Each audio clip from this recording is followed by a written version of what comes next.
Si Luko ay isa lang daw walang kwenta at nakakadiring ulilang iniwan ng mga magulang niya noong bata pa siya. Araw-araw siyang binubuli ng ibang mga bata na minamaliit siya. Pero ang hindi nila alam, ang batang ito ay may taglay na isang alamat na cheat power na kayang baluktutin ang buong mundo ayon sa sarili niyang kagustuhan. Nagsimula ang kwento sa isang ina na gumagapang na lang dahil sa bali niyang mga paa habang tumatakas sa mga humahabol sa kanya. Halos wala na siyang lakas pero nagawa pa rin niyang magtago sa loob ng isang ampunan. Doon, kinantahan niya ng lullaby ang kanyang bagong silang na sanggol. Ngunit nang paalisan siya ng may-ari ng ampunan, nakiusap siya na kahit pansamantala lang ay bantayan ang kanyang anak habang kukuha siya ng pagkain. Napansin ng may-ari ang kakaibang pendant na hugis walnut sa leeg ng bata kaya pumayag itong alagaan muna ang sanggol. Sa kasamaang palad, hindi na bumalik ang ina ni Luko. Nahuli siya ng mga humahabol sa kanya at pinatay bago pa siya makabalik. Lumipas ang mga taon at lumaki si Luko sa ampunan. Pero ang buhay niya roon ay parang impyerno. Araw-araw siyang pinagtatawanan at iniinsulto ng ibang bata dahil sa itsura niya at sa totoo lang, hindi rin siya kagwapuhan. Pero may isang batang babae, si Katie, na tunay na nagmalasakit sa kanya. Ipinagtatanggol siya nito, dinadalhan ng mainit na tubig kapag may sakit siya at pilit siyang inaalagaan kahit tratuhin siya ng iba na parang basura. Kahit dumating pa ang isang nakamamatay na sumpa sa buhay ni Luko, hindi siya iniwan ni Katie. Paglipas ng mga taon, nagpa siya si Luko na tumakas sa ampunan. Ngunit sa malamig at makasarili niyang paraan, iniwan niya si Katie dahil ayaw niyang madamay ito sa miserable na buhay na tinatahak niya. Sa labas, bagsak siya sa lahat ng klase, walang tumutulong sa kanya, at ang tanging ikinabubuhay niya ay ang pagbebenta ng mababahong itlog. Kahit si Naruto, hindi na siya mabibigyan ng talk no jutsu, diretso ignore. Pakiramdam niya ay wala ng saysay ang buhay niya. Pero nang handa na siyang sumuko, biglang bumalik si Katie, parang nag-iisang liwanag na hindi niya deserve. Sinubukan niya itong pabalaykan sa ampunan pero nakiusap si Katie na manatili dahil siya na lang ang tanging pamilya niya. At kahit sira-sira ang lumang bahay ni Luko, mas may buhay pa iyon kaysa sa ampunan. Kahit hindi mabenta ang mababahong itlog at sa basurahan lang galing ang hapunan nila, hindi pa rin siya iniwan ni Katie. Sa gitna ng nagyayelong taglamig, matinding kahirapan, at lalong lumalalang sakit ni Luko, patuloy siyang inalagaan ni Katie at siya pa ang nagbebenta ng mga itlog habang nagpapahinga si Luko. Gutom sila, dukha, at nilalamig, pero kahit papaano, magkasama sila. Ang pinakamalaking pangarap ni Luko ay balang araw ay kumita ng sapat para mabigyan si Katie ng mas maayos na buhay. Kaya isang gabi, dinala niya ito sa pista at binilhan ng matatamis parang discount sugar daddy na kapos sa barya. Habang papunta sila sa main event, halos masunog ang mukha ni Luko sa init ng apoy, ngunit biglang huminto ang oras. Tumigil ang buong universo at kumislap ng gintong liwanag ang walnut pendant niya. Walang ibang nakapansin, pero napagtanto ni Luko na ang salamangkero sa harap niya ay hindi lang basta gumagawa ng murang trick. Ito ay tunay na mahika. Pagkatapos ng palabas, nanaig ang kuryosidad ni Luko kaya hinailan niya si Katie papunta sa likod ng entablado. Doon nila nakita ang ilang kainahinalang lalaki na nakikipagtalo sa salamangkero. Walang kabog-abog, may isa sa kanila ang naglabas ng tranquilizer gun at binaril ang salamangkero. Napasigaw si Katie sa sobrang gulat. Nabuking ang presensya nila. Mabilis mag-isip si Luko at nagkunwaring walang nangyari, sinabing hindi naman siguro big deal ang makakita ng taong binaril at hindi naman sila magsusumbong sa pulis. Nakakagulat pero naniwala ang mga kriminal. Sinubukan ni Luko na umalis kasama si Katie pero hindi pa rin kumbinsido ang leader nila. Habang naglalakad palayo, may biglang lumapit na lalaki at inalok silang ipalaganap ang salita ni Jesus. Si Luko, naubos na ang pera dahil sa pagkahulog sa crypto scams, ay tumanggi at sinabing hindi na siya interesado sa panibagong panloloko, sabay lakad palayo. Sa dami ng beses na niloko siya ng buhay, sinubukan na lang niyang gawing biro ang lahat. Paalala ni Katie, hindi naman daw sila magkadugo. Nabigla si Luko. Habang naghahanda siya ng hapunan, sinabi ni Katie na ang gusto lang niyang kainin ay ang walnut niya. Nagulat si Luko at agad tinapos ang usapan, pinili na lang lumabas at bumili ng ramen. Pero habang tumatawid siya sa nagyayelong kalsada, biglang sumulpot ang alamat na si Truckcon, handang ipadala siya sa kabilang mundo. Binangga siya ng truck at iniwang patag ang katawan niya habang ang kaluluwa niya ay lumutang patungo sa isekai. Ngunit dahil isa itong Chinese anime, pinagpala siya ng mga Diyos ng isang cheat leveling system. Lumutang sa ere ang walnut pendant niya, nabasag, at binuhay muli ang puso niya gamit ang gintong enerhiya. Nabuhay muli si Luko, at ang unang pumasok sa isip niya ay hindi pamilya o layunin kundi pera. Desidido siyang hindi na muling maging dukha. Nang humingi siya ng pera sa isang tao, biglang may lumabas na mga numero sa ibabaw ng ulo nito, at sa sobrang takot, tumakbo ang lalaki palayo. Sa isang tindahan, sinubukan niyang bumili ng ramen, pero hindi maikibit-balikat ng cashier ang dugong patuloy na umaagos mula sa ulo niya. Tumakbo si Luko palabas at nabangga ang isang magkasintahan pauwi. Pagdating sa bahay, naligo siya at napansin niyang wala na ang sugat. Sa halip, may kumikislap na gintong marka sa kamay niya.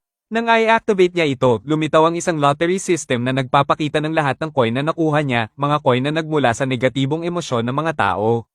Walang pag-aalinlangan, ibinuhos ni Luko ang lahat sa Wheel of Fortune.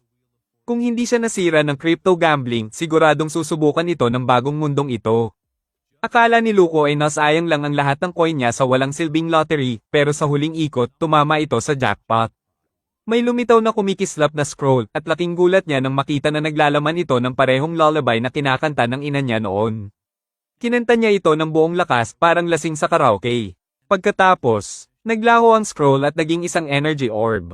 Isang napakalakas na sinag ng liwanag ang bumaba mula sa malalayong galaxy at pumasok sa katawan niya hanggang sa pagbukas ng mga mata niya, nakita niya ang sarili na lumulutang sa gitna ng isang solar system. Siyempre, matapos maubos ang lahat ng coins niya, ang naisip lang na solusyon ni Luko ay ang iFarm ang galit ni Katie. Kaya buong gabi niya itong ininis habang sabay silang nanonood ng Siscon anime. Oo, mali na agad yon, pero biglang may sumabog na enerhiya sa loob ng katawan niya. Nagtaka siya kaya umakyat siya sa bubong at nakita ang dalawang kaina-hinalang lalaki na tumatalon sa mga bubong na parang mga feeling Spider-Man. Bago pa siya makapagtago, napansin siya ng mga ito at tinanong kung ano ang ginagawa niya roon. Si Luko, na may kumpiyansa ng isang sanay magsinungaling, ay nagsabing wala naman siyang nakitang kakaibang gumagalaw na parang superhuman. Nakakagulat pero naniwala ang dalawang loko at pinauwi siya. Pagbalik sa loob, tinanong siya ni Katie kung sino ang kausap niya. Pero bago pa siya makasagot, may biglang bumagsak na lalaki sa labas ng bintana.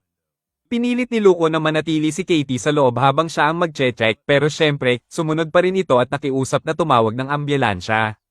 Tumanggi si Luko dahil para sa kanya, mas delikado pa ang bayarin sa ambulansya kaysa sa pagkahulog.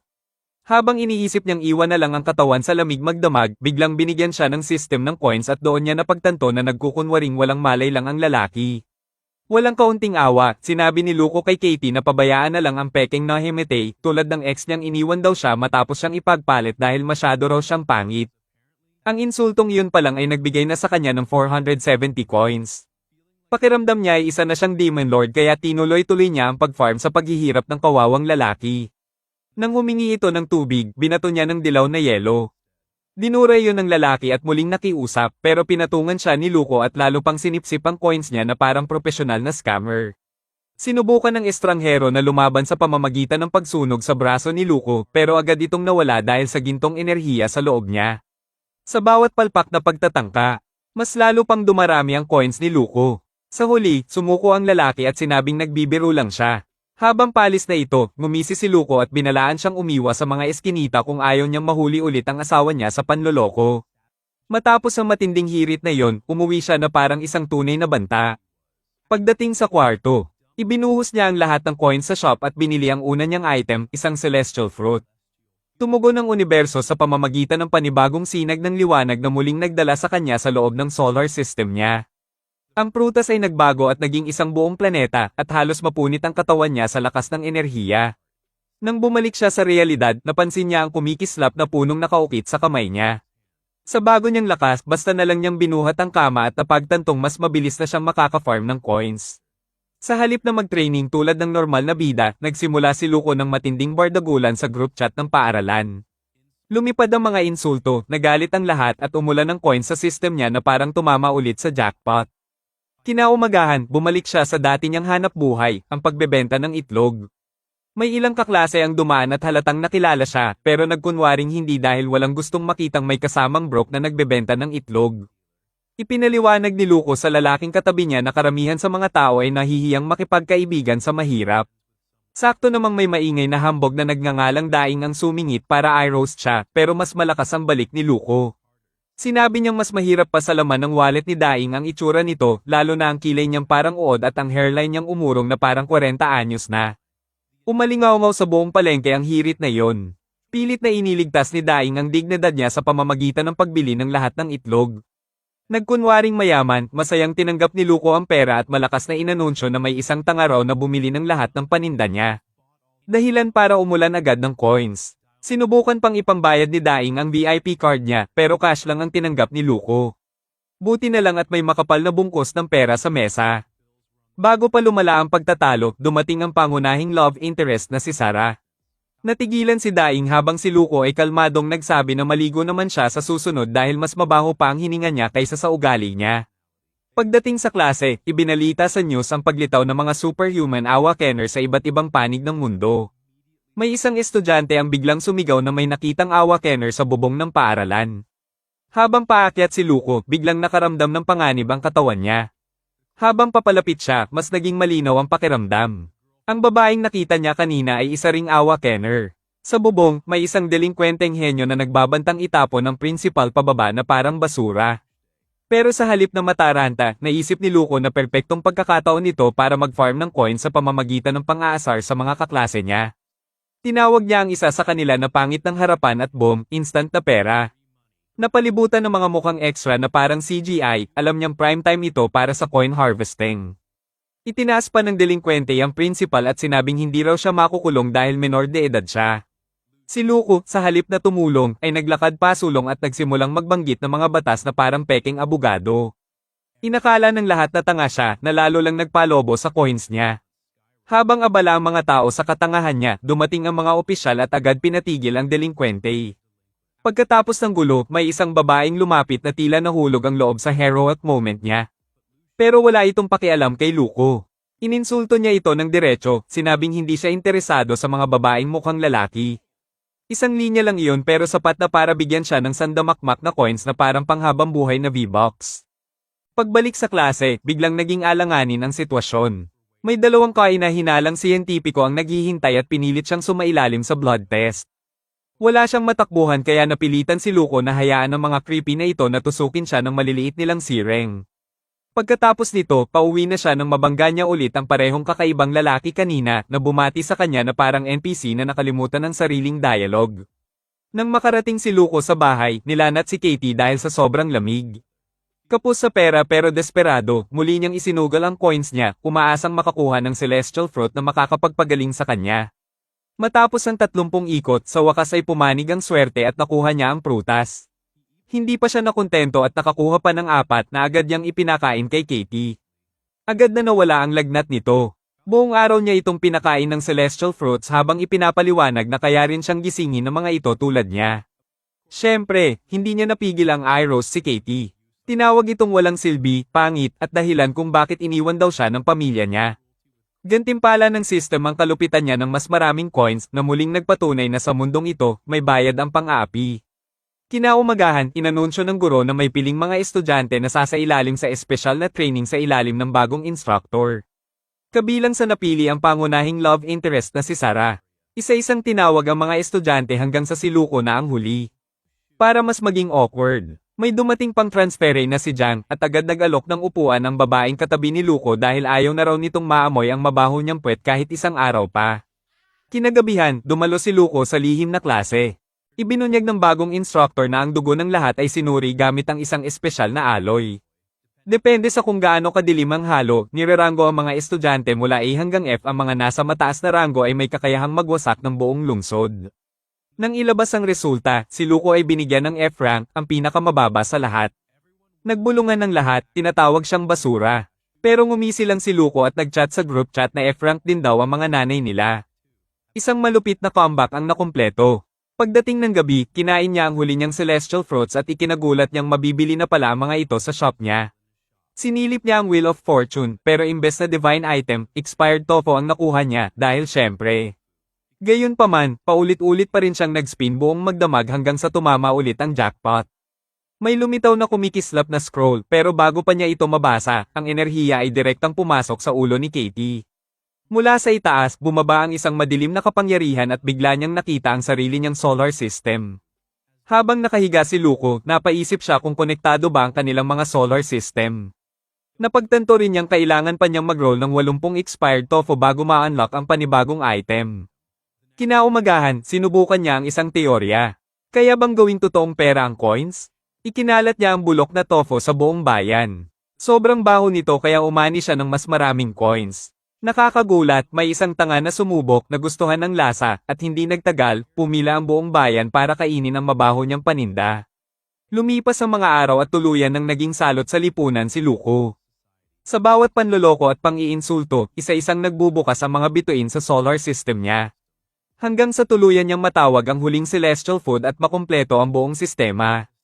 Pagkatapos noon, muling umalingaw-ngaw sa paligid niya ang parehong lullaby mula sa kanyang pagkabata. Isang napakalakas na bugso ng enerhiya ang sumabog at naging napakaraming apoy, at sa harap ng kanyang mga mata ay nagpakita ang isang misteryosong punyal. Doon niya napagtanto na ang napakalaking bituing matagal na niyang pinapalakas ay hindi iba kundi ang sarili niyang kaluluwa. Sa pagtawag sa sandata, naubos ang lahat ng lakas niya. Ngunit imbes na matakot, napaisip siya kung gaano siya magiging nakakatakot kapag nakumpleto na niya ang lahat ng 7 solar system.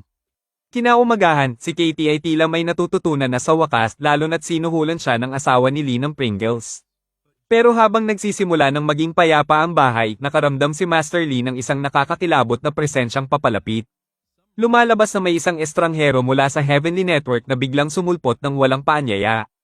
Agad nagpanik si Luko, inakalang nasa panganib ang kapatid niya, at tumakbo pa uwi ng mas mabilis pa sa biglaang pag-disconnect ng wifi sa ranked match. Pagdating niya, nakita niya ang lalaki at nagkunwaring bumalik lang para sa nakalimutang tanghalian. Hindi man gaanong kapanipaniwala, pero umubra. Pagkaalis ni Katie, ibinunyag ng lalaking mula sa Heavenly Network ang tunay niyang pakay. Ayon sa kanya, muling lumilitaw ang mga sinaunang guho na kayang magdala ng kaguluhan sa buong bansa. Nakiusap siya kay Master Lee na tumulong. Ngunit bilang isang matigas at masungit na matanda, tinanggihan lang ito ni Lee at umalis. Bago tuluyang umalis ang lalaki, binanggit niyang bakante pa ang huling pwesto sa Heavenly Network, parang paalala na kunwari babala pero halatang alok. Maya-maya, bumalik si Katie at gusto ni Master Lee na ipakita ang progreso niya. Pinabigkas niya ang pangungusap na itinuro niya at muntik na siyang atakihin sa puso sa sobrang sablay ng pagkakabigkas. Matapos makabawi, inihagis niya kay Luko ang 2 test vial para malaman ang ranggo nito, saka umalis. Kinagabihan, sabik si Luko na malaman kung sulit ba ang lahat ng celestial fruit na pinagpagyaran niya. Sapat na ang dilim ng dugo niya para maituring siyang A-rank, pero biglang nagliwanag ang vial niya na parang isang buong kalawakan. Kahit siya, hindi alam ang ibig sabihin noon. Sa sobrang kaba, sinubukan niyang ibaw nito sa labas pero nahuli siya ni Master Lee at tinanong kung ano ang ranggo niya. Walang kahirap-hirap siyang nagsinungaling at sinabing F-rank pa rin siya para tuloy-tuloy pa rin ang pag-farm niya ng coins na parang isang dukhang estudyanteng nabubuhay sa ramen. Sa mga sumunod na gabi, patuloy niyang kinakanta ang kakaibang cosmic lullaby, tinatapos ang mas marami pang planeta sa kanyang mga nebula hanggang sa balutin siya ng asul na aura. Sa kakasubok ng lakas na parang walang utak, natuklasan niyang ang ikalawang solar system niya ay nagbibigay ng proteksyon laban sa pinsala. Samantala, kabaligtaran naman ang dinaranas ni Katie. Ang celestial map niya ay puno ng mga black hole na hinihigop siya papasok. Agad tumakbo si Luko papunta sa kwarto niya at nakita siyang hinihila ng kadiliman. Ngunit sa huling sandali ay nagising si Katie at inihayag na nabasag na niya ang unang layer ng sarili niyang kapangyarihan.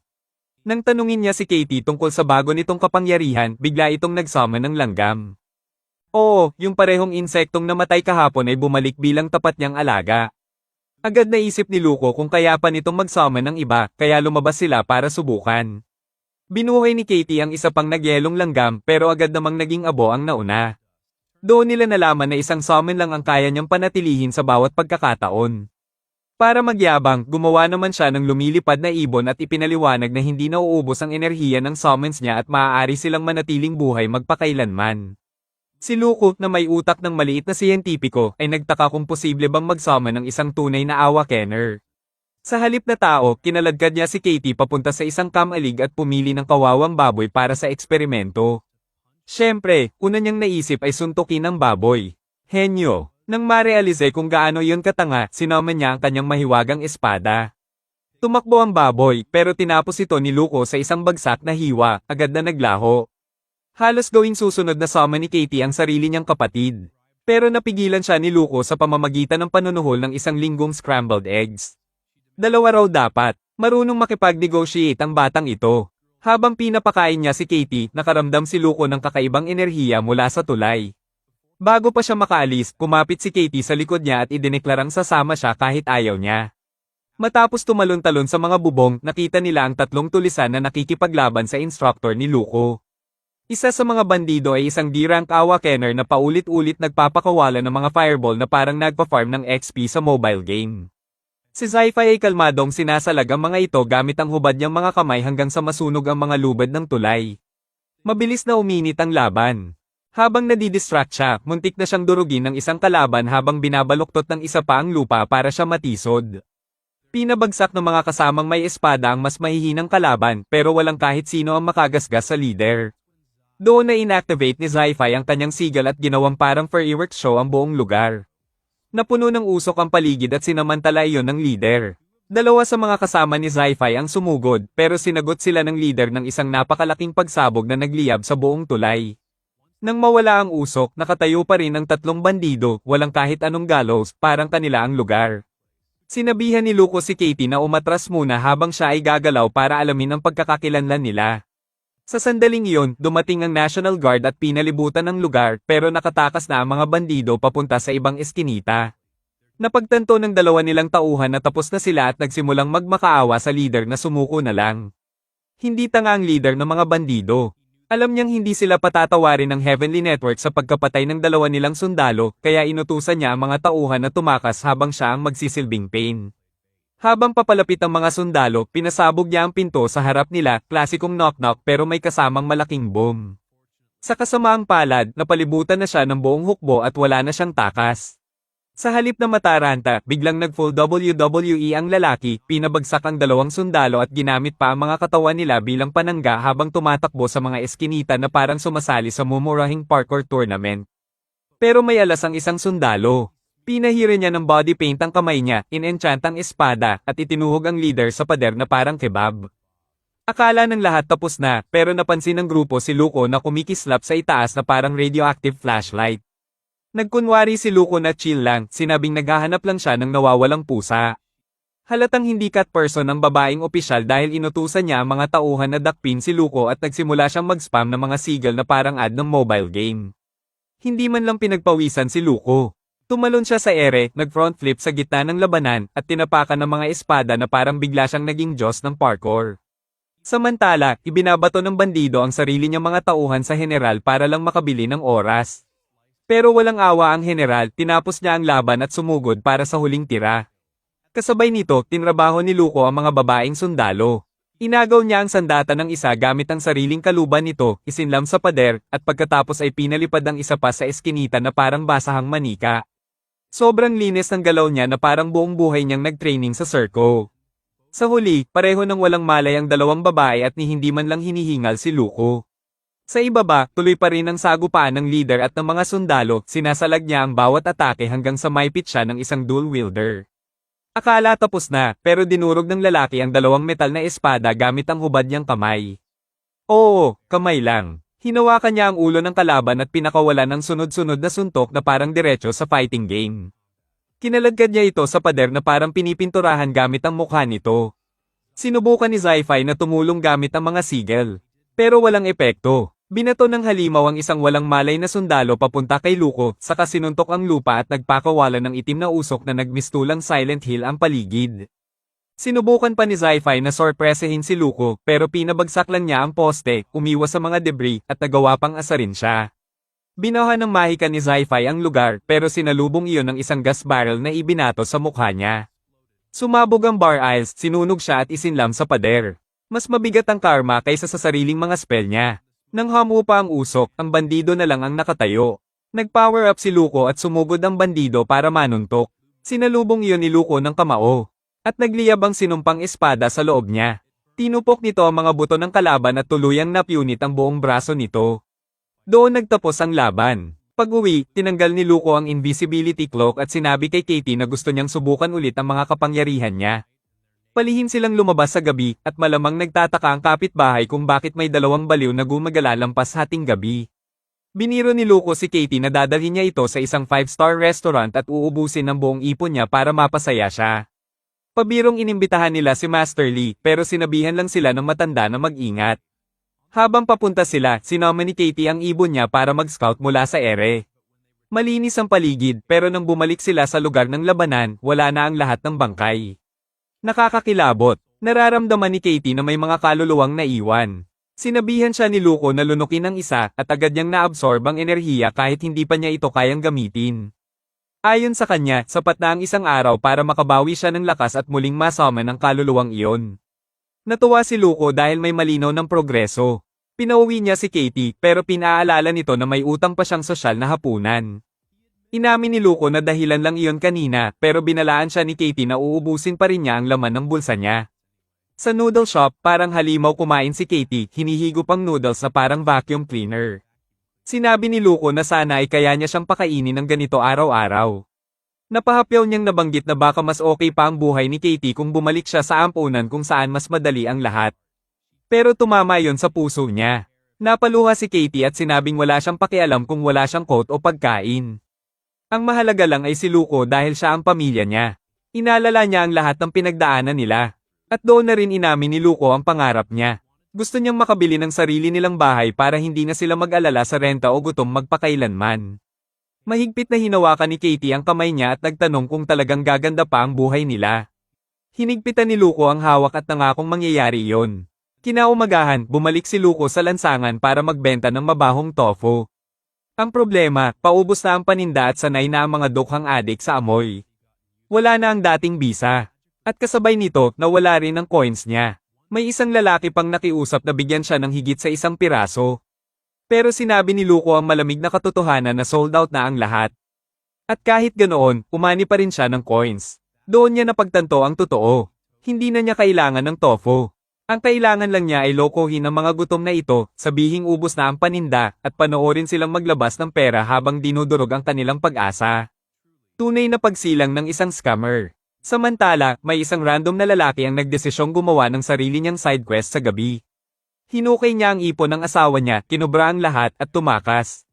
Tunay na marriage goals. Balik sa pangunahing kwento. Nang tumama ang hating gabi, natapos na ni Katie ang misyon niya. Dumating siya sa bahay ni Luko, kumakatok na parang nakakairitang delivery, habang hinihila ang lalaking sinomen niya. Tinitigan siya ni Luko, iniisip kung may kontrol nga ba talaga si Katie.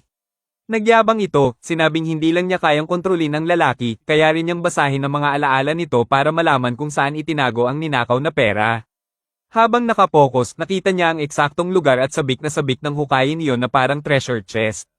Pero hindi pumayag si Luko. Sinabi niyang ibabalik nila ang pera sa pulis. Agad na lugmok ang mukha ni Katie. Nakiusap siya, sinabing hindi na nila kailangang ibalik iyon at maaari nilang gamitin ang pera para sa wakas ay makabili ng bahay para hindi na siya kailangang bumalik pa sa ampunan. Si Lo ay nagpakitang gilas bilang mabuting kuya, lumuhad at ipinangako kay Katie na hinding-hindi niya ito iiwan at makakamit nila ang sariling bahay sa tamang paraan. Pero nagtapos siya sa pamamagitan ng pagsabi na ipasok na lang ni Katie ang pangit niyang mukha sa kama. Galit na nagmarcha si Katie palayo pero sa puso niya gusto niyang manatili sa piling ni Lo. Napatingin siya sa isang flyer na nagpapakita ng bahay na binibente sa halagang $240,000 at muling tumama ang pakiramdam ng kawalang pag-asa. Kinabukasan, pumasok sa paaralan ng baboy na nagnakaw ng ipon ng asawa niya, parang walang nangyari. Pero nagpakitang gilas ito. Lumalabas na B-rank Awakener pala siya. Sa harap ng lahat, ipinakilala niya ang sarili bilang bagong school director. Agad naramdaman ni Lo na sketchy ang lalaki. Sa gabi, lumabas muli ang lalaki, ngayon nakasuot parang murang bersyon ni Harry Potter, at ipinakilala ang pangalan niya bilang Lee. Halatang nauubos ang imahinasyon ng may akda sa pagpangalan ng mga karakter. Anuman, sinabi ni Lee na dahil may misteryosong si Rank Awakener na nakapatay ng buong hukbo kamakailan, magsisimula silang magbigay ng Spirit Stone sa mga estudyante buwan-buwan. C-rank students, 1 bato, B-rank, 2, A-rank, 10. Tiningnan siya ng class leader na parang basura, pero natahimik nang makita si Lo na nakangisi habang nagte-text. Nag-message si Lo kay Jaeyang, sinabing nag-awaken siya matapos mag-wrestle sa kanyang ina buong gabi. Pure disrespect. Pagkatapos ng dismissal, kinaladkad ni Lo si Jaeyang sa isang eskinita at tinanong kung pwede bang ibenta ang Spirit Stone sa black market. Binalaan siya ni Jaeyang na illegal yun, pero sinabi niyang handang magbayad ng malaki ang mga mayayamang milyonaryo. Bawat bato, pwede umabot sa $100,000. Nagliyab ang mga mata ni Lo. Jackpot ito, pero gusto pa niya ng higit $120,000 kada bato. Agad tumawag si Jaeyang sa buyer at pumayag ito. Kailangan lang nito ang bank account ni Lo. Nagulat si Lu sa kadalian pero ibinigay pa rin niya ang stones kay Jiang. Nagtitiwala sa kanya bilang malapit na kaibigan. Nang matapos ang transaksyon, pakiramdam ni Lu ay malaya na. Wala nang nagyayelong gabi para sa kapatid niya, diretso siyang nagpasabog ng sorpresa kay Katie, bumili ng snacks, ipinakita ang land deed para sa bagong bahay, at binigyan pa siya ng telepono na nakasave na ang numero niya. Sinabi niya na simula bukas lahat ay kanila na, ang bakuran, mga pader, plato, at kahit ang mga langgam na gumagala. Niyakap siya ni Katie, umiiyak sa tuwa. At nagtanong kung kailangan pa rin ba niyang magtrabaho araw-araw. Sabi ni Lu, oo, patuloy siyang magbebenta para sa pagkain. Pero sa totoo lang, mas gusto lang niyang mag-enjoy sa panloloko at pagkolekta ng coins. Nang gabing iyon, muling lumitaw ang celestial map at nagliwanag ang ikalawang nebula. Tumataas ang kapangyarihan niya, kasabay ng kaguluhang dinudulot niya sa lahat. Kasabay nito, habang ang madilim na aura ay palihim na lumalapit kay Katie parang araw ng renta sa isang dukhang estudyante, si Lu ay nandito, nagka-clown sa lahat habang nagbebenta ng pagkain. Pinagpatawa ni Lu ang buong crowd dahil sa sobrang dukha nila at walang kahirap-hirap na nakakuha ng daan-daang points na parang wala lang. Biglang dumating si Lee, humihingi ng mabahong tofu pero natigilan nang mapansin niyang pamilyar ang mukha ni Lu. Ibinunyag ni Lu na dati siyang estudyante ni Lee at nagkunwaring mabait si Lee, sinabing pwede siyang kumuha ng tofu araw-araw ng libre. Pero ang nagbebenta ng pagkain sa tabi nila hindi pumayag. Sinalakay niya si Lee, sinabing sinasamantala nito ang dukhang si Lu, isang ulilang bata na kinamumuhian pa ng sariling ina kaya inihagis lang siya na parang expired na gatas. Idinagdag niya na binubuli si Lu ng lahat sa paaralan dahil isa siyang nakakadiring, malungkot, at pangit na loser na puno ng depresyon. Pagkatapos, nag-full drama mode ang lalaki, ikinwento kung paano nagtrabaho si Lu araw-araw para lang makabili ng pagkain at nag-aaral ng husto sa natitirang oras niya. Nang marinig ito, parang nanlumo si Lee at parang nakakita ng unang K-drama niya at siniksik ang $100 sa kamay ni Lu bilang paumanhin. Nagkulay kutubang nagbebenta, nagtaka kung sino ba talaga ang cheap bastard na ito. Casual na sinabi ni Lu na ang taong iyon pala ang bagong principal nila. Samantala, matapos pirmahan ng lahat ng papeles para sa kanilang bagong bahay. Nakatanggap si Lu ng misteryosong tawag sa telepono na utos siyang pumunta agad sa bagong bukas na guho. Nag-message siya sa kapatid, sinabing sa wakas ay kanila na ang bahay, pero mawawala siya sa field trip ng ilang araw. Gabi na, may babaeng nag-Tinder sa kanya at nagpadala ng spicy picture para halikan siya sa bitag. Pero ginisa niya ito sa salita, sinabing sobra siyang pangit kaya naiintindihan na iniwan siya ng ama niya. Kinabukasan, daan-daang military vehicles ang naghatid sa lahat sa guho. Si Lu, bilang si Lu, pinagtawanan ng lahat, sinabing amoy anime convention ang paligid, at agad na nakalikom ng coins mula sa pang-iinsulto. Pagdating doon, naghain ng chef ng pagkain, pero lumapit ang class leader at smug na sinabing natutuwa siyang makita si Lu na kumakain ng totoong pagkain sa halip na dumpster scraps mula sa ampunan. Napahinga lang si Lu habang bigla na lang lumitaw si Sirius sa likod niya, at nawala sa sandaling lumingon siya. Habang lunch, may napakalaking taba na naglalakad naghahanap ng upuan, kaya nag-alok ang isang sundalo ng upuan para pakalmayan ang halimaw. Pero nang umalis ito, sinabihan ni Lu ang sundalo na tumayo ulit, saka pinagsipa ang lalaki sa leeg ng sobrang lakas na bumagsak ito ng walang malay, parang Jenga Tower. Lahat pumayag, ibang klase talaga si Lu. Napahanga si Jen Ang. Inamin na impressed siya na nakayanan ni Lu ang walking buffet. Bilang reward, inalok niya si Lu ng pagkain.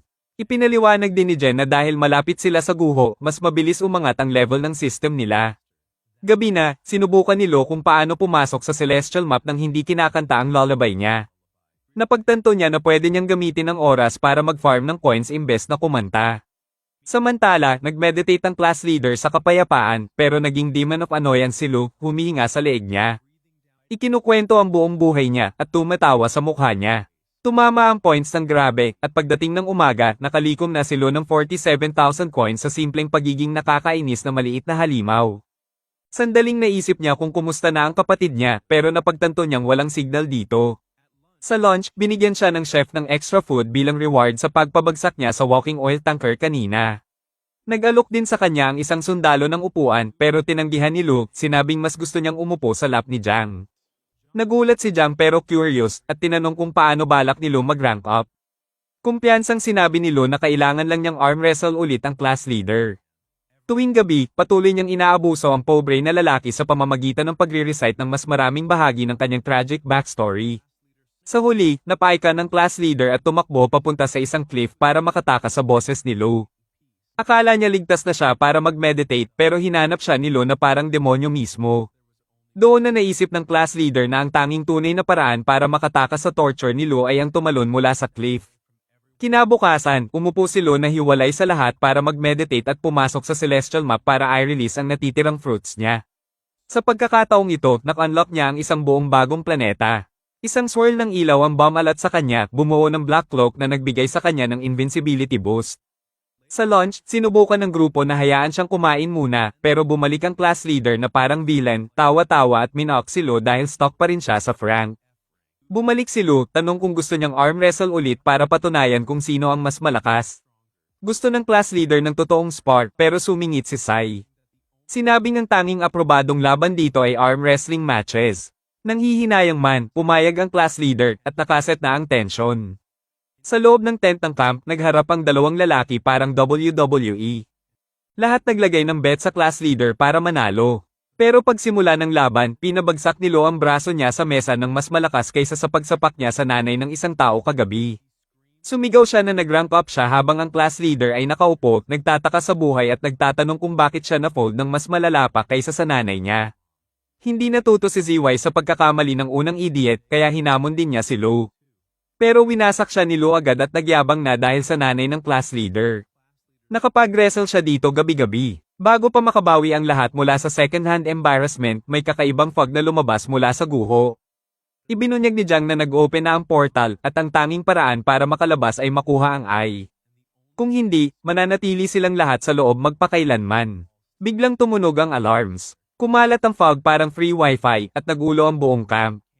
Sumigaw ang mga tao at tumakbo pero karamihan ay nilamon ng vortex. Nasama rin si Lo, tinapakan ng ulo niya parang cartoon character. At sa kabutihang palad, nakaligtas siya na may concussion. Nagising si Lo sa gitna ng wilderness tapos biglang lumipad ang isang palakol diretso sa ulo niya. Halos hindi siya matamaan bago sumugod sa kanya ang isang skeleton knight. Pero kinuha ni Lo ang palakol sa gitna ng laban, winasak ang mga buto nito parang cheap chopsticks at pinabagsak sa lupa. Pagkatapos, umakyat siya sa bato para magkaroon ng mas malinaw na view, nagtatanong kung nasaan na ang lahat. Pero biglang hinayla siya pabalik ng lupa. Lumabas ang mga skeletal arms, pinilit siyang tumalon at tumakbo para sa buhay niya. Habang tumatakas, nagbangga siya sa 4 na estudyante na sumigaw sa kanya na tumakbo kung ayaw niyang maging zombie chow. Tumalikod siya sa tamang oras para makita ang isa sa kaklase niya na kinain parang KFC. Kaya pinutol niya ang ulo ng zombie at nag-berserk, hinati ang undead parang audition sa The Walking Dead. Pero nang isa pang zombie ang sumugod sa kanya at subukang kagatin ang leeg niya, ipinakita ng mga kaklase niya na kasing useless lang sila ng wifi sa eroplano, nakatayo lang. Kinailangan ni Lo na labanan ng zombies, basagin ang skull, at maglakad pabalik sa kanila parang walang nangyari. Nagmamakaawa sila na protektahan siya. Pero sinabi niya na lalabas pa rin ang zombies mula sa lupa, kaya talo na sila. Iniwan niya ang palakol at naglakad palayo, iniwan silang umiiyak sa buhay nilang pinili. Ilang araw ang lumipas, patuloy pa rin si Lo sa pag-chop ng zombies parang full-time job niya. Ang kanyang acrobatics at bagong sword skills ang tumulong sa kanya para patayin ang 6 na grupo ng zombies. Nang dumilim, umakyat siya sa bundok para sa safety. Sa daan, nakita niya ang bangkay ng isang mabait na officer na kinakain ng mga vultures. At hindi man lang siya huminto. Naglakad lang siya parang ordinaryong martes. Pero napansin niya ang isang flare sa langit. Tumalon siya, pinabagsak ito, at sinundan hanggang sa isang ravine kung saan may kakaibang lalaki na may hawak na flare gun.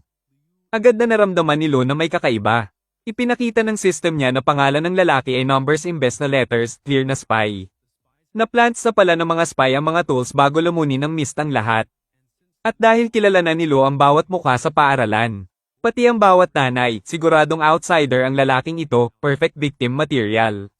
Nagpakilala ang lalaki bilang Chang, pero agad siyang pinagsabihan ni Lo na hindi pa siya nakakita ng ganitong pangit. Humingi si Chang na makita ang espada, pero hinayla ito ni Lo at sinabing iniingatan niya ito para penetrate ang nanay niya. Nangungusap si Chang na namatay ang nanay niya noong nakaraang taon, pero wala lang kay Lo, at pinanggako niyang aalagaan siya, basta mas inis lang niya ito. Mula noon, naisip ni Lo na si Chang na ang bagong laruan niya para mag-farm ng points. Patuloy silang tumakbo pero napalibutan sila ng zombies. Sinubukan ni Chang gamitin ang gulo para makatakas pero hindi siya pinayagan ni Lo. Nagmamakaawa si Chang para sa espada para ipagtanggol sila pero hindi siya pinakawala ni Lo at nagkunwaring natakot. Nang lumapit na ang zombies, tinulak ni Lu si Chang sa lupa at tumakbo ng mabilis. Sa kakaibang paraan, nakalaban pa rin si Chang gamit ang maliit na kutsilyo, pinakita na may kahit kalahating utak siya, at dali-daling sumunod kay Lu. Akala ni Lu nakatakas na siya, biglang lumiko si Chang sa kanto, tumitig na parang handang pumatay. Nagkunwari si Lu na pagod at huminga ng mabagal. At unti-unting inilagay ni Chang ang kutsilyo niya nang imungkahi ni Lu na magpahinga muna sa ligtas na lugar. Sa wakas, tumakbo sila patungo sa isang malaking burol. Nagsisimula pa lang ang kanilang dysfunctional partnership. Pag-akyat nila, side-eye na agad ni Lu ang random dude, parang libreng cash na naglalakad sa dalawang paa. Imbes na mag-bonding, naisip ni Lu na perfect timing ito para mag-farm ng coins sa kanya. Kaya ginawa niya ang pinakamatandang scam sa kasaysayan, nagkunwaring natutulog ng nakabukas at walang depensa.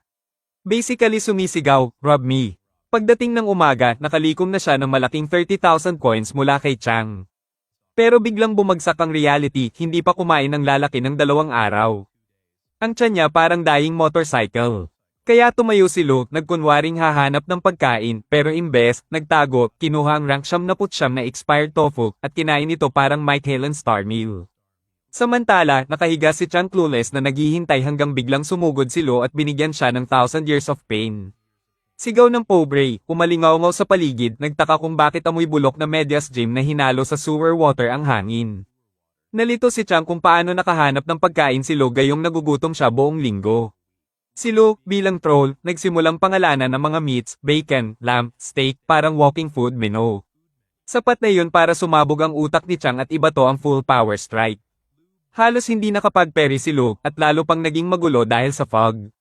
Tumakbo si Chang para hiwain siya, pero ang acrobatics ni Lu naging circus act na nagtapos sa isang malinis na kick sa mukha. Umikot siya parang Beyblade, hinawakan ng braso ni Chang mid-charge, at tinapon sa lupa. Pero hindi pa tapos si Chang. Tumayo siya at nagwala, nag-swing parang lasing na uncle sa karaoke night. Lumihi si Lu, pinahirapan, saka headbutt at pinabagsak gamit ang suntok. Dito na na-realize ni Chang na parang tutorial boss lang siya kumpara sa main character energy ni Lu. Sinubukan niya ang huling desperadong ambush sa fog, pero muli siyang pinagsabihan ni Lu. Wala nang options, sinama ni Chang ang discount mystical corpse dog niya, pero nanalo pa rin si Lu. Hindi matamis ang panalo, actually, medyo naawa siya. Ang lalaking pinatay niya kanina ay coin farm body niya buong araw. Umupo si Lu, nag-isip, damn, cruel talaga ang mundo. Pinangako niyang magpatuloy, kahit ang gusto lang niya ay makita muli ang kapatid niya. Ilang araw ang lumipas, natagpuan ni Lu ang hail apple, sa wakas may natagpuan siyang hindi amoy biohazard tofu.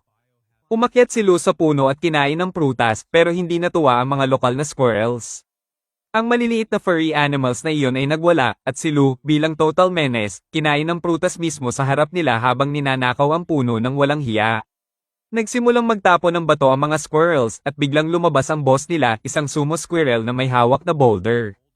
Tumakbo si Lu, tumatawa, pero mabilis niyang na-realize na ang prutas pala ay nagbibigay ng cracked energy at nagpapawala ng uhaw. Kaya dali-dali siyang tumakbo parang kaka-discover lang ng Gatorade. Sa wakas, nakarating siya sa ilog, nag-hydrate, kumain pa ng prutas, at naisip na ang formation eye ay dapat nasa loob ng ruins. Pero bago siya makapasok, sumulpot ang isang lobo, kasunod ang isa pa. Pinutol niya ang isa, sinubukan tumakbo, pero 30 pang lobo ang naghihintay parang family reunion. Agad siyang tumakas, nag-farm ng points habang internally sumisigaw. Sa kagubatan, nagpatuloy ang salty squirrel sa kanilang stone-throwing beef, kaya pinanggako ni Lu na babalik siya at ninanakaw lahat ng prutas nila. Habang aalis siya, isang lobo ang tumalon at sinaksak ang braso niya. Sinubukan niyang kumain ng celestial fruit pero hindi tumigil ang pagdurugo. Kahit na parang nakababadya ang kamatayan, pinanggako ni Lu na mabubuhay siya para makita ang kapatid niya. Tumakbo siya ng oras. Gabi na, habang hinahabol pa rin siya ng mga lobo. Nang magsuot na ang sapatos niya, basta tinapon niya na lang ang mga ito sa mga lobo, 2 tumama ng malinis. Lumabas na mas mabilis siya kapag barefoot, kaya tuloy-tuloy siyang tumakbo hanggang sa makita niya ang mga kaklase niya na nagkakampang. Perfect timing para sa dramatic main character entrance. Isa sa kanila ang may hawak ng kanyang axe at humingi ng tulong, pero si Lu, hindi nagpahuli sa roasting, sinabing mas gusto niyang magutom ang mga pangit na tao, lalo na't mali nilang binibigkas ang axe bilang axe. Biglang nadiskubre ni Lu ang infinite coin glitch sa pamamagitan ng pag-roast sa mga broke classmates. Tanong niya lang kung gaano na sila katagal hindi kumain, at inamin ng babae na 3 araw na silang walang pagkain at tubig. Humingi siya ng tulong pero walang awa si Lu, tinawag niyang gold digger at kinuha ang apples para kainin mismo sa harap nila. Bawat kagat ay sobrang lakas na parang ASMR torture. Napilitan ng desperate girl na bumaba sa tuhod at si Lu, nakangisi parang demonyo, iniwaglit ang apple sa harap ng mukha niya. Binuka niya ang bibig, nakapikit ang mata, naghihintay para sa kagat na parang nag-audition para sa humiliation. Akala ng 8 taong iyon na may number sila sa side nila pero ang leader nila ang humingi ng pagkain ni Lu. Imbis na ibigay, sinimulan ni Lu ipakita ang kanyang inner master chef, naglista ng wagyu steaks, maple syrup, bacon, at blueberry waffles. Halos mahimatay ang poor guy sa food envy. Sa totoo lang, ang makasurvive ng ganitong food torture ni Lu ay tunay na miracle. Naiinis pero naaliw, tumayo si Lu at kinuha casually ang axe niya, natakot silang lahat parang batang nahuli sa pagnanakaw ng snacks, tinanong niya kung gusto ng lalaki ang balik na palakol, pero nang sinabi nitong oo, sinagot siya ni Lu ng tough luck. At para lalong masaktan, kinuha niya rin ang espada nila at iniwan lang ang 2 mansanas parang isang broke na Santa Claus. Flashback sa mas maaga, nagtroll si Lu sa isang babae habang may test. Nang ipinasa sa kanya ang papel na may sagot, wala siyang isinulat na kapaki-pakinabang. Sa halip, inihagis niya ang papel sa class leader na may nakasulat na natulog siya sa nanay niya kagabi. Sobrang disrespect, walang hiya, lumipas ang oras sa mga guho at 1 linggo ang nagdaan. Naisip ni Lu kung okay pa kaya ang kapatid niyang babae. Pero bago pa man niya masabi yon, narinig niya ang tunog ng kabayo. Isang skeleton knight ang dumating at biglang hinampes siya sa ulo. Halos bumagsak si Lu habang pilit na nagbabalanse. Lalo pang lumala nang dumating pa ang 2 kabayo. Agad siyang kumilos, ninakaw niya ang sibat, tinamba ang skeleton, at umakyat sa bundok para takasan ang mga kalaban. Ang mga skeleton ay nagpalipad ng mga palaso na parang galit na kalapati, pero naiiwasan ni Lu lahat hanggang sa sumuko at umalis sila. Siyempre, kinuha nila ang kanyang sibat, naiwan siya na tanging frustration lang. Isang skeleton pa nga ang naglabas ng maliit na espada parang nagpapakita lang ng butter knife. Hindi kalayuan. Pinagmamasdan ng Heavenly Network soldiers ang lahat. Plano nilang patayin ang leader ng skeleton para magdulot ng kaguluhan. Isang sniper ang nakakita ng skeleton na hawak lang ang espada at inakala nitong siya ang leader. Tumira siya, napatay ito ng malinis at doon niya na-realize na mali pala ang target. Galit na galit ang mga knights at bumuhos ang mga palaso sa mga soldiers, pinilit silang umatras.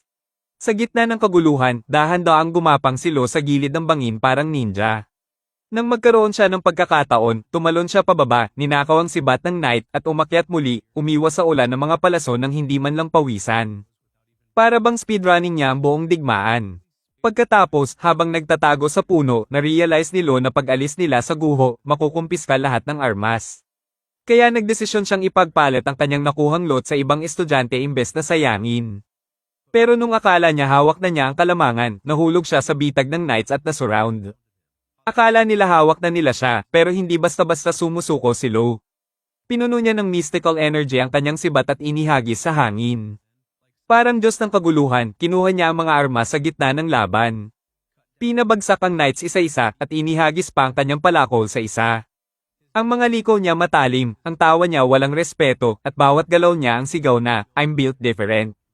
Sinubukan ng isang skeleton na barilin siya ng palaso, pero nag-flip si Lu, tinusok ang sibat sa kanya, at kinuha ang isa pang armas parang walang kahirap-hirap.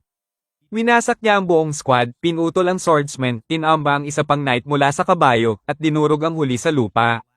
Panalo siya, kasama lahat ng armas nila. Samantala, galit pa rin si Cade sa kanya dahil iniwan niya itong hanging. Hagis-hagis siya ng dart sa mukha ng kapatid sa larawan, sinisigaw na bastos siya. Hindi pinansin ng babala niyang huwag buksan ang kahon, binuksan niya ito, at natagpuan pa lang ang isa pang kahon, at isa pa, hanggang sa makakita siya ng bag ng chips. Nakasulat sa note na hintayin siya para makakain sila ng magkasama. Ngumiti siya, pero sumakit ang puso nang maalala niyang wala pa ring sagot ang kapatid niya sa mga text niya. Balik kay Lu, umakyat siya ng isa pang bundok para sa ambush. Habang naghihintay, umupo siya para mag-meditate at kumagat ng isa pang celestial fruit. Biglang nadala siya sa solar system niya kung saan na-unlock niya ang isa pang planeta at ramdam ang raw power nito. Nag-set up ng ambush ang Heavenly Network soldiers sa 9 na skeleton knights. Nang halos umatake na sila, isang sibat ang bumagsak mula sa langit at pinatay agad ang leader nila. Sunod-sunod pang bumuhos ang mga sibat, isa pa nga ay pinilit ang isang skeleton sa pader. Lumabas na si Lu parang star ng show, pinilit ang Heavenly Network na tumulong sa kanya. Pero kahit may backup, siya pa rin ang namayani. Pinunit niya ang mga skeleton gamit ang sibat, nag-switch sa espada, at pinutol ang isa pang knight na parang walang pakialam sa bilis.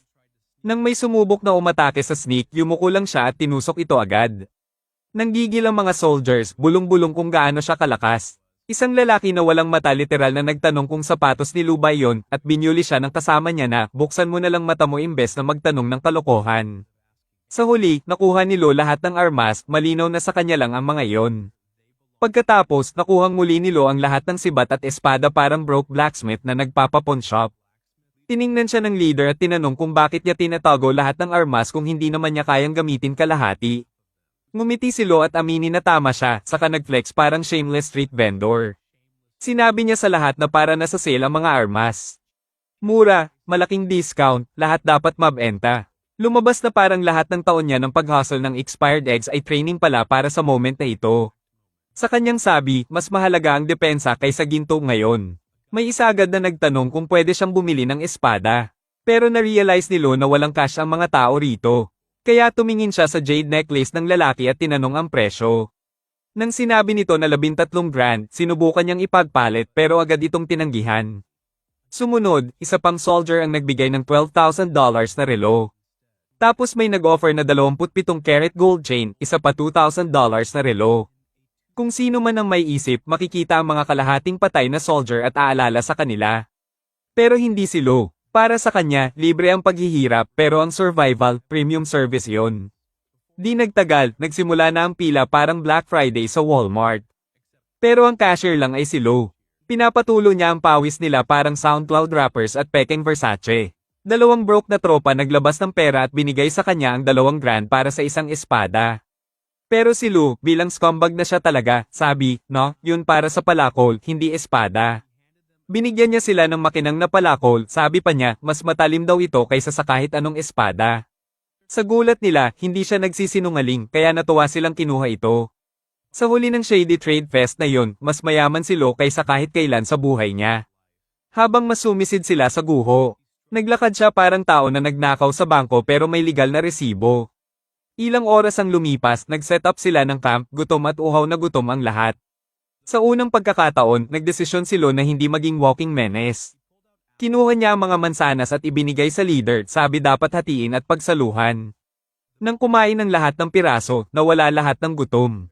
Na-disappear ang uhaw at bumalik ang energy nila parang nakainom sila ng 10 lata ng Monster. Tapos may isang tanga na iwiniwindiw ang $31. 000 na relo sa mukha ni Lo para lang sa isang mansanas. Siyempre, tinanggap ni Lo agad at na-realize niyang papunta na siya sa millionaire status.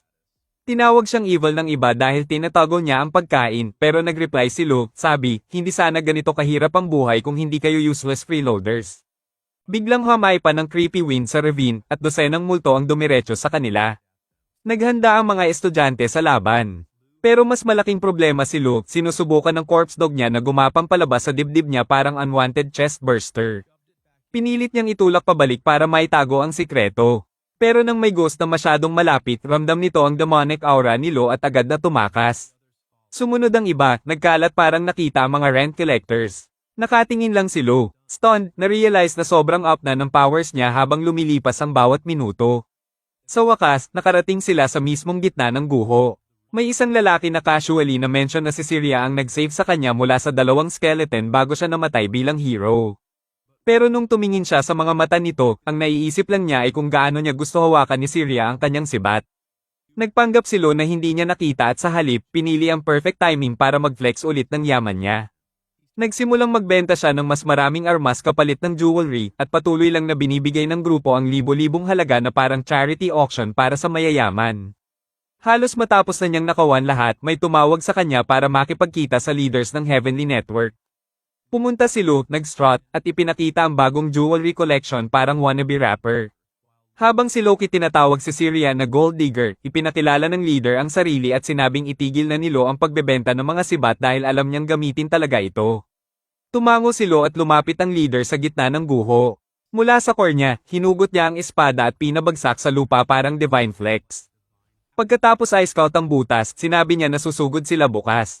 Nang gabing iyon, nagbigay ng warning ang system ni Leo tungkol sa 9 na spy sa paligid, bawat isa may numero bilang pangalan. Wala siyang clue kung sino sila. Biglang yumanig ang isang puno. Turns out, si Lee pala ang nagtutulak nito pero lumabas ang isang squirrel, sumisigaw sa kanya.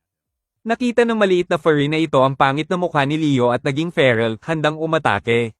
Pagkatapos nilang anihin ng prutas, halos bumagsak ang squirrel sa stress. Kaya hinagis ni Leo ang isang mansanas. Biglang naging pinaka-loyal fan niya ang squirrel. Ilang sandali lang, nakasabay si John kay Leo. Samantala, ilang greedy bastards ang nagplano na nakawin ang kanyang mga armas. Nag-offer ang leader nila ng 50 grand para sa isang sibat pag nakalabas na sila pero hindi nahulog si Leo sa scam na iyon. Mamaya, nang isang spy aksidenteng nade-expose habang binibigay sa kanya ang mga coins, na-realize ni Leo at pinapalayas ang lalaki. Nang gabing iyon, habang natutulog ang lahat nakahiga si Leo, proud na galit pa rin sa kanya ang sariling kapatid at nagpapayaman sa kanya.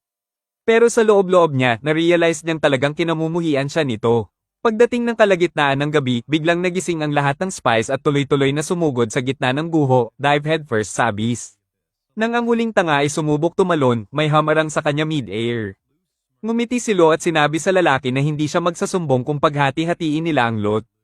79% para kay Lo, 1% na awa para sa kanya. Na-realize ng spy na panalo na si Lo, kaya pumayag siya.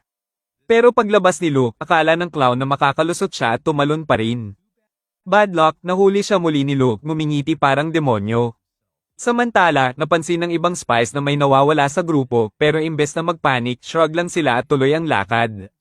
Isang spy ang nagtry maging slick at ihagis ang seagull kay Luke, pero pagdating nito sa lupa, wala na si Luke. Sinubukan ng bandit na hilahin ang espada, pero ang nagawa lang niya ay sumigaw ng todo, na nag-alert sa lahat na may spy na nagtatangkang nakawin ang Formation I.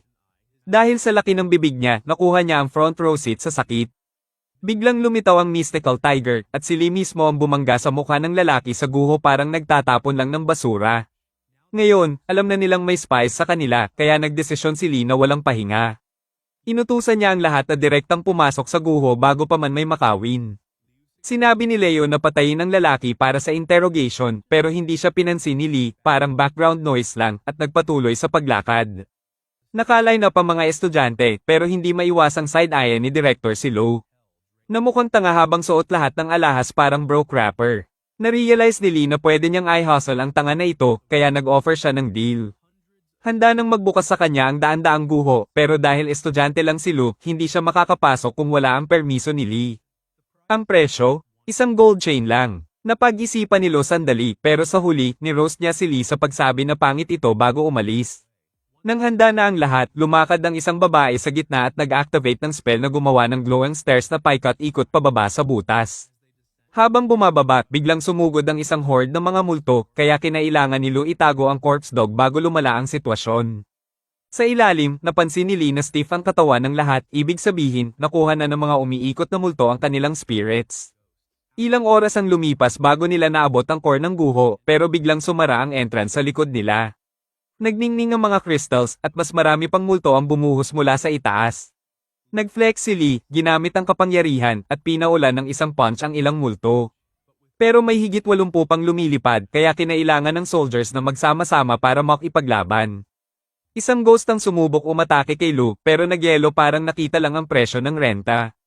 Kahit ang mga multo alam na hindi dapat makialam kay Lu. Agad niyang ginawang parang farming session ng laban, pinutol ang mga ito at sinipsip ang kanilang spirit sa espada niya para sa free coins. Tapos dumating ang trahedya. Isang spy ghost ang pumatay sa lifelong friend ni Lee na nag-trigger sa kanya para mag-rage at i-unleash ang tiger powers, winasak ang lahat sa paligid. Habang nag-iisip si Lo kung saan na napunta ang iba pang multo. Pinaputok ng corpse dog niya ang isa pa na nag-drop ng jackpot na coins. Nagpanggap si Leo na skill ang ginawa niya, pero malinaw sa lahat na puro swerte lang iyon.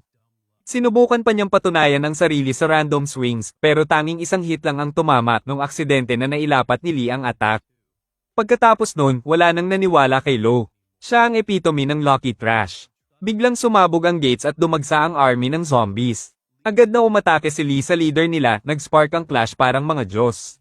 Sa isang mabigat na strike, yumanig ang buong lupa at napatay pa ang kabayo ng leader habang laban. Sumali ang soldiers, humakot sa horde. Pero si Leo, parang nag-farming lang ng kills para sa achievements, pinispare ang zombies at nag-triple collateral pa. Nang may isang zombie na muntik na patayin siya, dumiretso si Syria parang badass, umiwas sa bawat strike at pinuputol ang mga kalaban. Sandali, humanga si Leo sa kanya, pero mabilis na bumalik ang focus niya nang may zombie na tumalikod at tumakbo. Hindi pala takot kay Leo ang duwag, takot siya sa corpse dog niya na nagpapalakas ng buong army.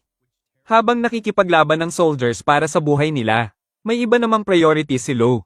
Iniwan niya ang battlefield at nag-sneak sa loob ng malaking castle, naghahanap ng loot para ipagbenta parang tunay na hustler. Nag-glow ang corpse dog niya ng kakaibang aura habang mas sumisid sila sa loob.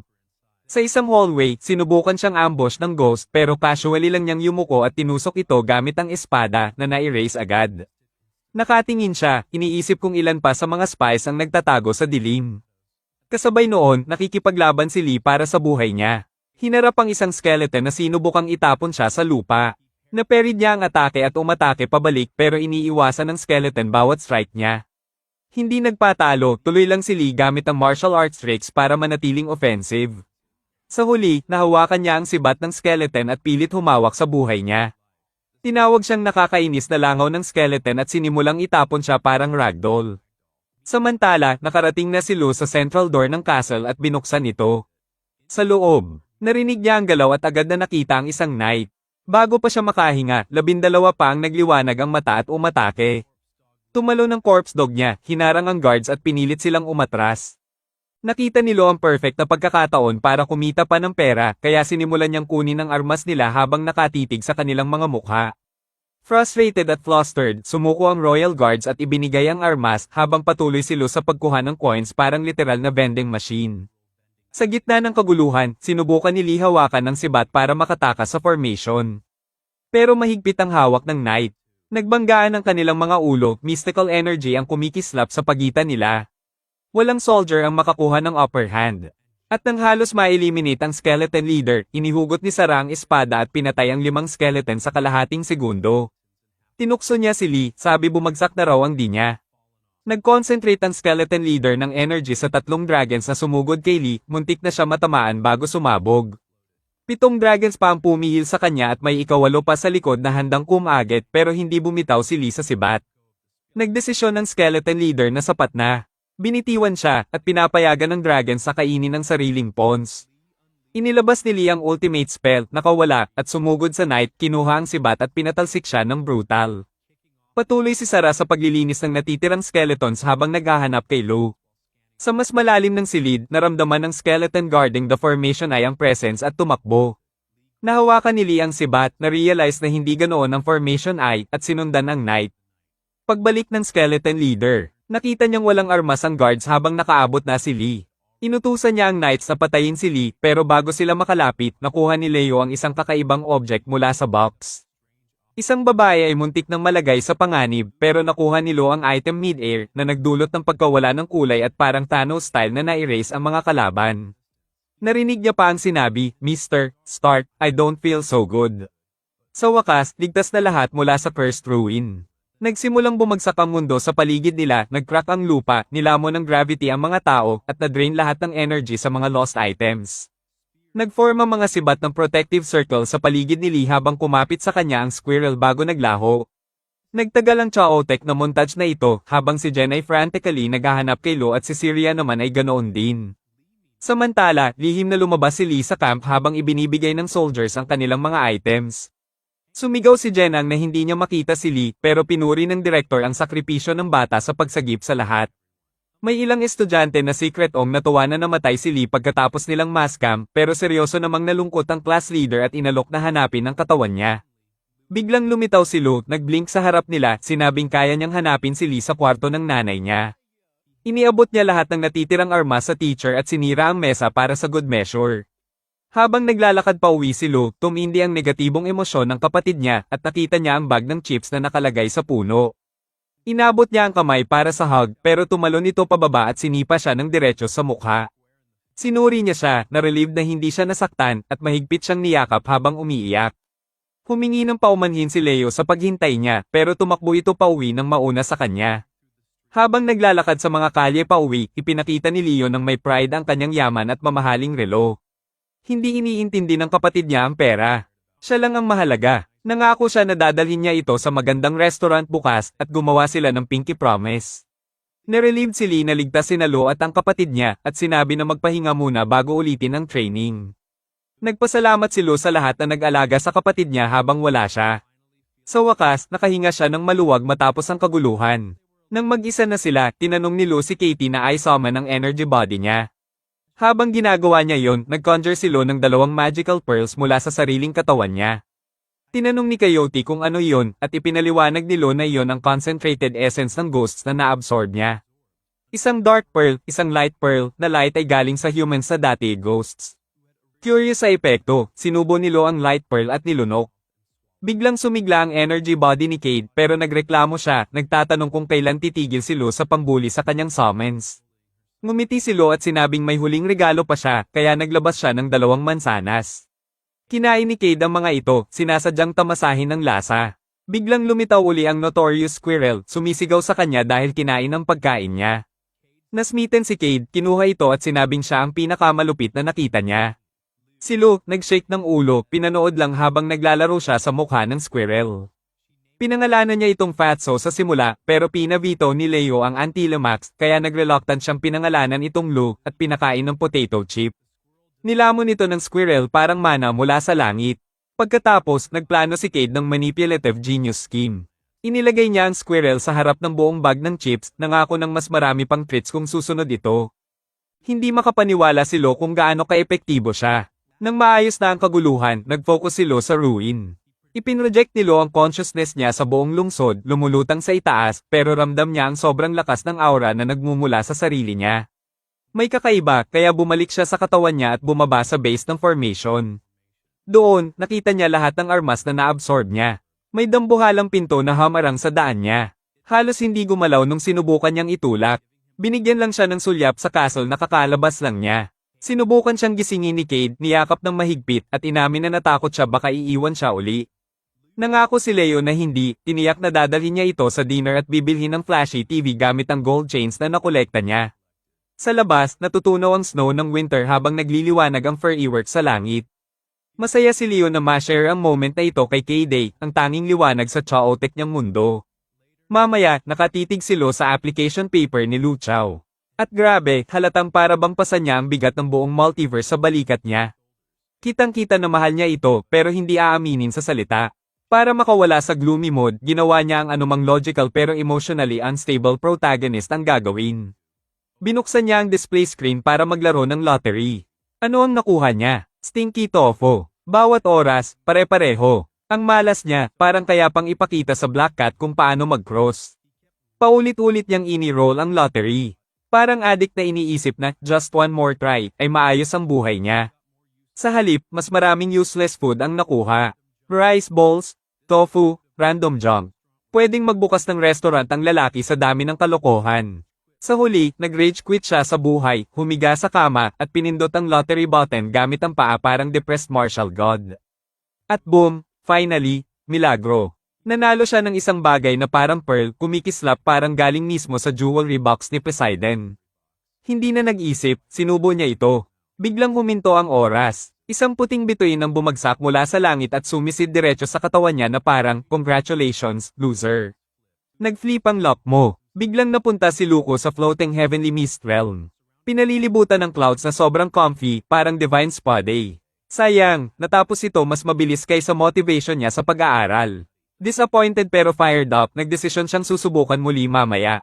Kinabukasan, lumabas siya at nakatagpo ang matandang lalaki, dating trainer niya, na parang meditates pa mula pa noong panahon ng dinosaurs. Nagbati sila, at si Luko sa wakas ay nagpakita ng respeto, sabi na kung wala ang training ng matanda, patay na siya sa ruin. Tumango ang matanda, marahil iniisip, damn right. Curiosity, tinanong ni Luko ang purpose ng organization. Proud na ipinaliwanag ng matanda na ang Heavenly Network ay lumalaban para sa kaligtasan ng humanity at world peace. Hindi maiwasang mag-scorn si Luko na nagdala sa kanya ng negative points sa cosmic scoreboard. Sinubukan niyang mag-play cool, sabi hindi siya nanloloko. Para kay Luko, ang kapayapaan ay subjective lang. Para sa kanya, kapayapaan ay simple, mabuhay ng tahimik kasama si Liu Xiaoyu.